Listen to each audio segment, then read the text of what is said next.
তো আজকে সকাল থেকেই আমার মনটা শুধু খাই খাই করছে। একবার ভাবছি রেস্টুরেন্টে যাই, একবার ভাবছি ক্যাফেতে যাই, কিন্তু দাঁড়াও, আমার পার্সের অবস্থাটা হচ্ছে ঠিক এই রকম, একেবারে ফাঁকা।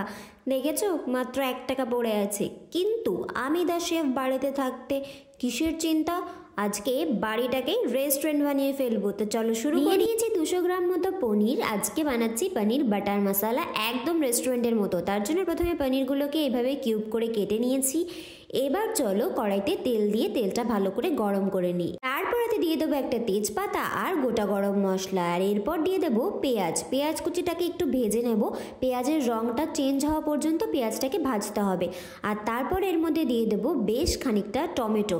এখানে আমি 3টে টমেটো ব্যবহার করেছি, আর দিয়েছি 7-8 কোয়া রসুন, আর দিয়েছি 10 থেকে 20 গ্রাম মতো আদা। এবার এগুলোকে ভালো করে ভাজতে হবে।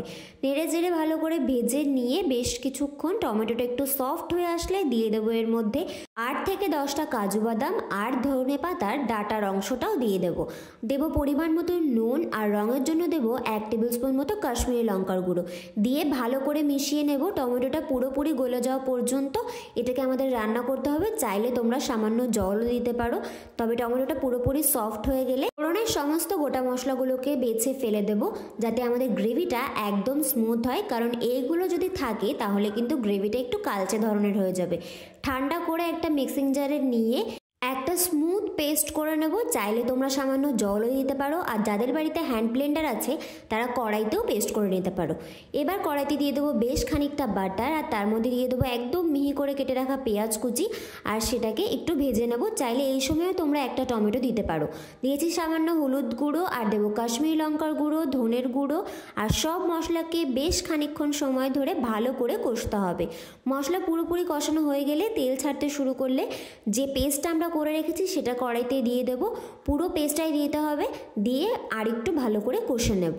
আচ্ছা, তোমরা রেস্টুরেন্টে গিয়ে পনির বাটার মশলা কি অর্ডার করে খাও? আমার তো দারুণ লাগে। পনিরের কোনো আইটেম খেতে হলে আমি সবসময় এটাই খাই। দেখো, আমাদের মশলা পুরোপুরি কষানো রেডি। এবার এর মধ্যে একটু জল দিয়ে দেবো।